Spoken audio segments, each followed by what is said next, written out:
You mentioned privilege. That got me thinking a little bit about my transition, you know, and the unpacking of privilege that I did when I was perceived to be a cisgender man, and then decided that I wanted to be authentic as a transgender woman and live my truth. The changes with that, I mean, I would have done it anyway, but I had no idea the privilege that I had, you know.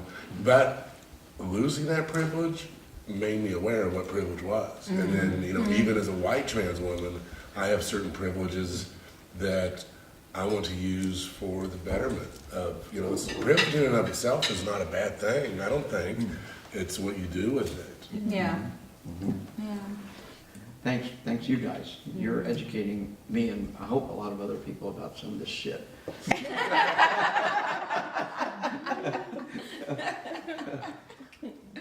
How do you embrace like your religion or your spirituality while still holding on to, you know, the essence of who you are? You know, I don't think spirituality did not change at all. When, you know, pre-transition, post-transition, I've always been spiritual. Now, when it came to religion, I said goodbye to the Catholic faith many years ago. I did try to raise my family in the Catholic faith, but it just didn't work. My ex now decided that they didn't want to participate in rituals and all of the, and there is a lot with the Catholic faith that is a mess. But I never did lose my spirituality and believing that there's more beyond what we see here, whether it's God or whether it's Mother Nature or something that we don't, probably something we don't know. I believe that there's more than what we know with regards to what God is. I think that's a good point. One of the people that was influential in my life, and she doesn't know this, but it kind of created my separation from the church, is one of my older cousins. And she said, I always view my relationship with God as my relationship with my earthly father. I know that my father would never allow harm to come to me on purpose. I know that my dad would do anything he could to show me love, to provide for me those things that I need, etc. And so I started thinking of God in those ways. And it was so opposite of everything that I was experiencing in the churches that I had gone to, in the churches that I had grown up in. And I thought, you know, this is a path that a lot of people need, that serves a certain population, that is meaningful for people that need this, but this is not for me at all. And it really hit home for me when I was going through my divorce, and it was the most traumatic experience of my adult life. I reached out to the church I was attending at the time, and I asked for help. I needed, you know, counseling. I needed support. I needed to know what direction. I needed to know how do I get through this and raise my children and all of these things, because I couldn't handle that trauma by myself, and that church didn't have time for me. I had to examine my own place on this planet and figure out who I was, what I was made of, what I knew about who I was and where I wanted to go and what I wanted to be. And that was my turning point. And I have not gone back to church since, and I don't miss it. And my mother probably, if she was watching this, would be cringing and going, I did not raise you this way. You run a nonprofit. I helped run a nonprofit that I started back in 2009 called recoveringfromreligion.org. And we receive phone calls and receive texts from people literally all over the world from every religion, whether Hindu, Buddhist, Baptist, Mormon, Catholic. We get lots of Catholics. Catholics from Italy and France. But every one of them tell us the same story that you just told us. And that they were restricted, they were taught all these crazy things from, whether a Muslim, we get a lot of Muslims. We get Muslims texting in from Saudi Arabia, which will get your head cut off. You know? It's, or Pakistan, Morocco. now I'm not saying the majority, but probably 10% of our texts are from Muslim countries. And they're just now discovering this too. But when you start going through and you look at whether you're a Baptist, a Mormon, a Muslim, a Catholic, it's all the same, the same restrictions. However, what we've noticed is each religion has a slightly different twist on their sexuality, and they use guilt and shame in slightly different ways. Mormon shame around sexuality is actually quite different than Baptist shame. And Baptist shame is different than Islamic shame. But they all use shame. And when you realize every religion on this planet practically, especially the patriarchal religions, are into suppressing your sexuality, you got to ask the question, what is it about sex that every religion wants to get in your bedroom? And you need to look both sides of it. I wrote an article some years back called Male Shame, the flip side of female shame. And think about it, how would males are shamed into when they let their females do what they want to do. So if I have a daughter and my daughter goes out and has premarital sex, as the father, I'm shamed in the Christian culture for my daughter getting pregnant out of wedlock. Well, that's bullshit. Who taught them that? It's not biological. Right. So that just, I don't know. You get Well, me, and there's that get me ownership. going on that one. It's ownership, right? The father owns the daughter, the husband owns the wife. Right. It's all ownership. And the key is who owns you? Who owns your body? Who owns your mind? Yeah. And religion says, no, God owns your body and the religion owns your mind. Oh, that's really crazy making. And that's kind of what we were talking about earlier. Like, we never had, like, we could never assert boundaries over our own bodies. Like, we could not. And, like, you just weren't able to say, my body belongs to me. Not you, dad, not you, pastor, not you, mom. Like, my body belongs to me. You weren't able to do that. Because then it's disrespectful. Very disrespectful. And it's anti-God or anti-church or Yeah. anti the way you were brought up. Yeah, You yeah. know? Well, You're not respecting your elders. They make it seem like you're going against your community. Like, Yeah. no, I just like I to just have don't my want you body. to touch it. Just want me. That's a good point too. Not about you. Well, but that brings in another element, at least culturally in the Black community. You hear things like, you know, if a young lady is developing, you know, she has breasts and curves, then she's fast. She's fast. You know, my mom, you know, she's religious, but I like to say she's conveniently Christian.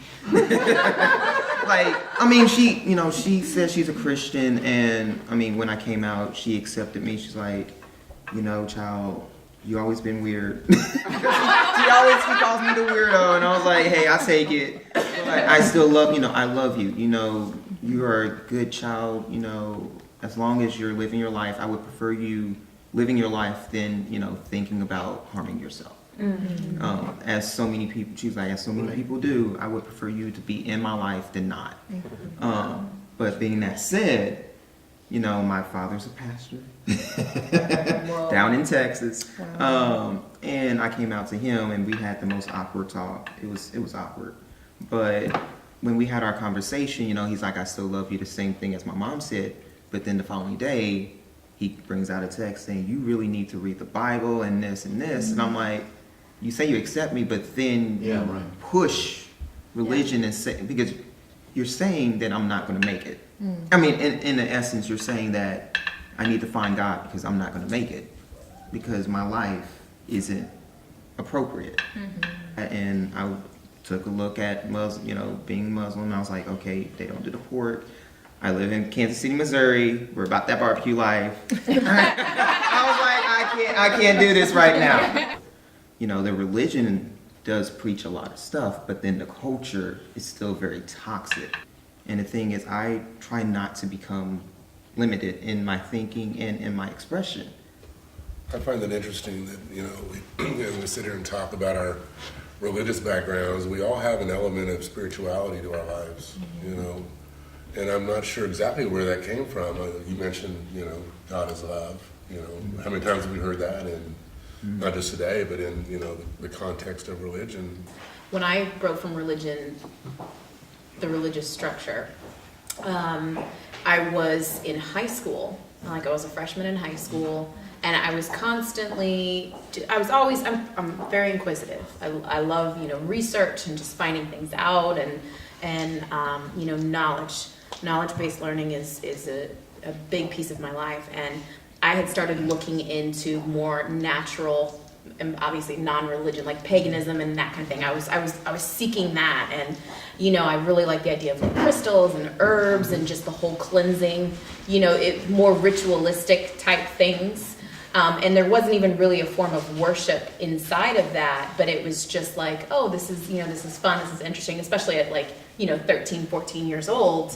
And I was seeking those things out, and I remember, this really planted the seed that began the break away from religion. My mom came into my room, and she had seen what I had done, and I had set up, and these books that I was purchasing and that kind of thing. And she was telling me, she was like, "You're gonna go to hell." Literally.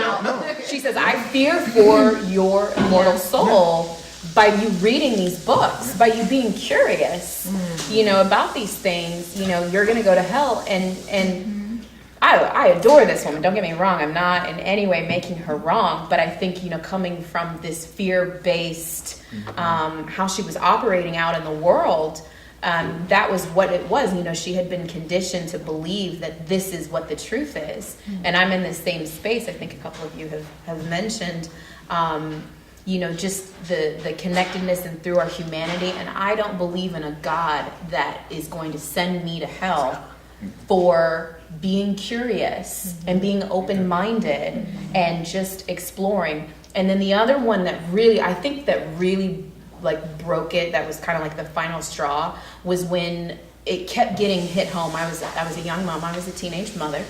I became a mother at 16.